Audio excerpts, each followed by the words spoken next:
let me start by saying there is definitely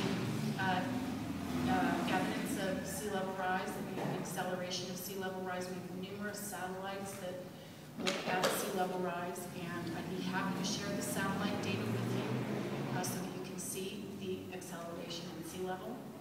Secondly, on ClimateGate, there have been numerous independent studies done on the ClimateGate issue, and it was shown that a lot of those emails were taken out of context.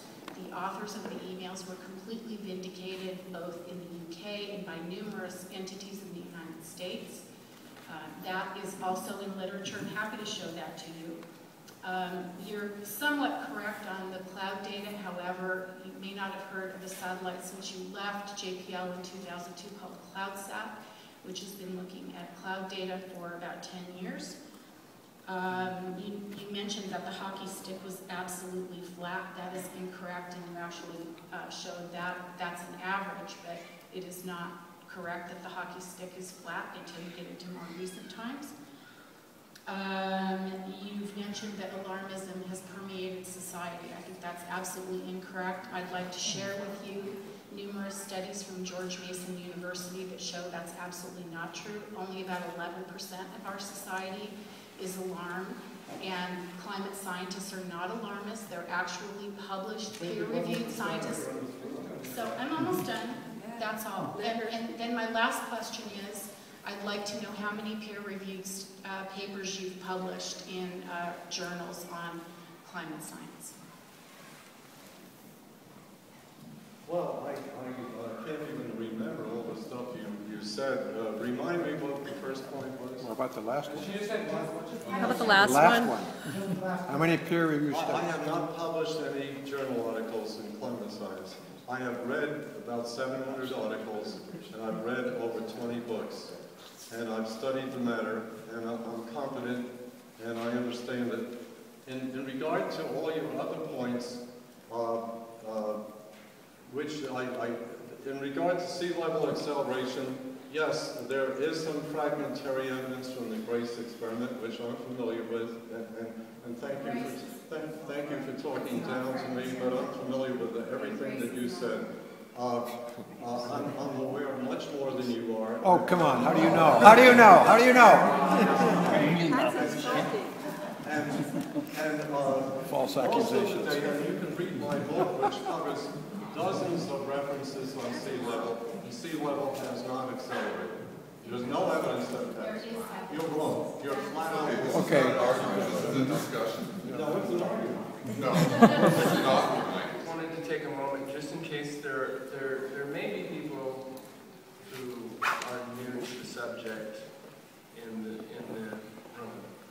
And I just would like to point out that, as was stated, somewhere between, Don says 80%, a lot of people say 95, some say 97% of climatologists believe that this is a very sincere, a very serious problem that we need to address worldwide, globally, quickly.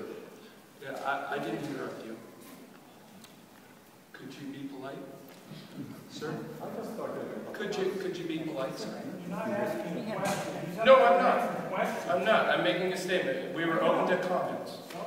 Please don't jump on me for making a comment. Also, 100% of the National Academies of Science in every country have agreed that human beings are causing this problem. It's happening worldwide. 100% of the National Academies of Science. And I would just put to you that what you're doing is irresponsible. And it's irresponsible because people are dying, have died, and will continue to die as a result of drought, famine, and disease, and all the things associated with climate change.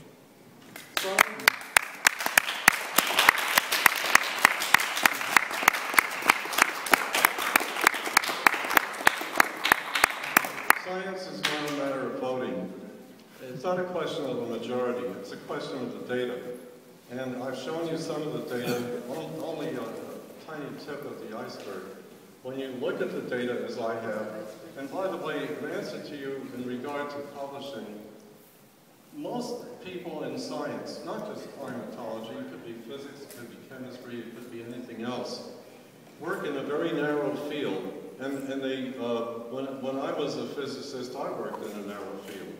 And 95% of the climatologists that work in climatology and have published papers in the journals don't have a broad view of the whole field and how all the pieces fit together. All they know is they make some instrument and they make some measurement and they don't see the whole picture.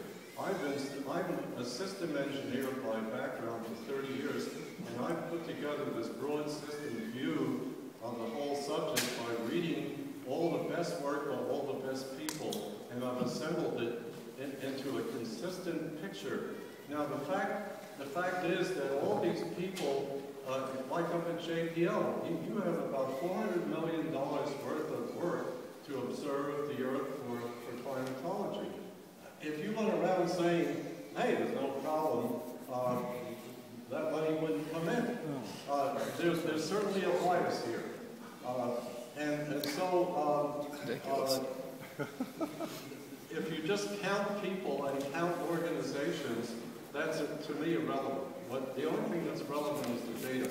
And I've gone back to the data, and the data tell me what I have revealed here at this talk.